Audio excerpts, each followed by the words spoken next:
Hey y'all, this is TCA Gaming. You're going to see some stuff in the background already because I'm jumping straight from this video where we started opening up that XY Evolutions booster box, and we're going to go back to the original print of that 20th anniversary reprint.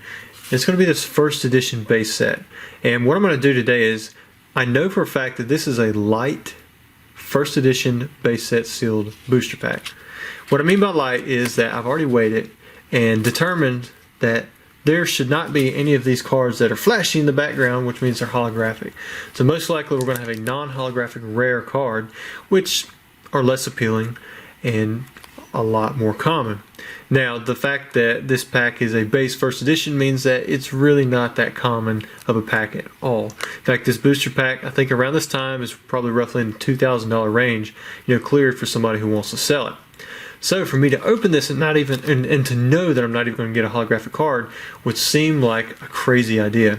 But what I'm going to do is I'm going to open up this booster pack in hopes of a chance that I'm going to pull a few cards that, if I grade them and they come back graded just like these and they get a PSA 10 Gem Mint condition grade, that it will actually make some money on this pack. So what we're going to do is we're going to just try in this video to open up this pack and see, after all the costs, we're going to assume a $2,000 value cost for me if I wanted to buy this pack today, and I'm going to add in the cost of the PSA grading, shipping, etc. And when I get the cards back from PSA, we're going to see if any money was made or how much that I lost. A lot of people have a tendency to say, you're probably going to lose money, but there's a lot of big cards in the game that are non-holographic that have really increased in price lately. I think when I just saw a Charmander on eBay, the 9s were going for like $800 and the 10s were over $2,000. Now that's kind of crazy. I didn't look at the sales data on the Charmander itself, but there are other big cards. You got the Beedrill, you got Lass, Dragonair, Pikachu, Bulbasaur. Bulbasaur's way harder to grade than the Charmander. I remember Charmander's fairly decently easy to grade comparatively, and then you've got cards like Wartortle, and I mean there's a lot of cards that could really potentially make this pack worth it to open. So I'm going to just take a chance. This isn't some studies to say, hey, if we make money on this, you're always going to make money. It's going to be, let's see if we can do it this one time. So I'm going to go ahead and I'm just going to open up the pack, and I do have sleeves off to the side. So there it goes. Yeah, all right. So we're going to start off with this energy, and I believe there's at least several energy within the box. So I'm going to just set this down, and we'll just pull them up and sleeve them as we go.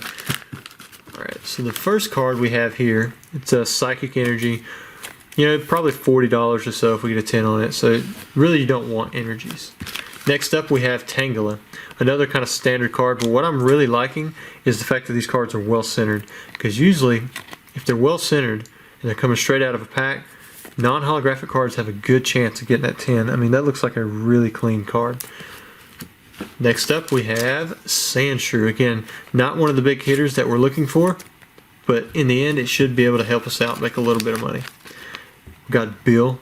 I know Yahoo would say that this is, one of the rarest cards out there, but it's really not. It's one of those that it can make some money. I think it's better than the energies. It's better than some of the commons. Got Fighting Energy. Here's one of those energies I was talking about that you really don't want to pull too much of. Vulpix. This one's getting a little bit better. This card has a tendency to be described as some kind of error that wasn't universal because of the HP, but here, I'll show it. So if you don't know what I'm talking about, you see right here where it says 70 HP, this actually has HP 50, so it's backwards. There's a lot of errors in the first edition base set that were universal to the print run.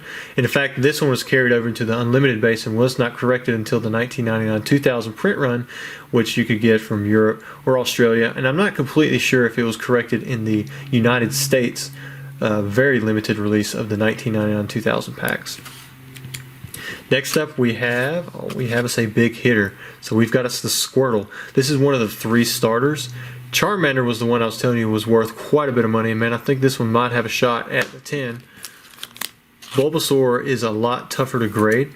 Squirtle and Charmander have a tendency to be easier to grade, so I think out of the 3, this would be the one that would have a good shot at a 10, but also not as high of a price tag as the other 2. However, I'm not sure what this one brings in a 10, but if we can get it, then we'll address how much it's worth at that time. For our rare, we did not get a big hitter on this. We got Imposter Professor Oak. That's almost like a dud in a way, because you've got Lass, and then there's some other trainers that do okay, like Computer Search and Super Energy Removal. But if we had gotten a card like Dragonair or the Pidgeotto or the Beedrill, those are all very, very good to pull out of a booster pack. Okay, next up for an uncommon, we have Magmar. Definitely one of the more common, uncommon cards, so I don't think we'll see a crazy amount come off of that. Then we have Pokemon Flute. Again, another really easy to get uncommon.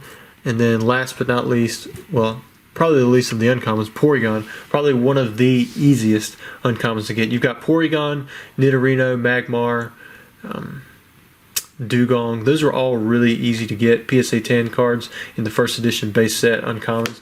But I think the card that has the most potential out of the entire pack is just the Squirtle. So I would say that I think I can safely say that this is probably a below average light booster pack, because the rare, all of the uncommons, and those the rare was bad, the uncommons really weren't that good, and most of the commons really weren't that good either. The only good card within, all of the 10 or 11 cards that we had, it was 11, right? 3, 6. Yeah, 11 cards was this Squirtle. So we'll see what we get back.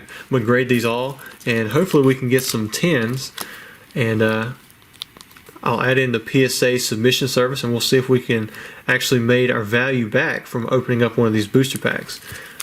Alright guys, see you guys later.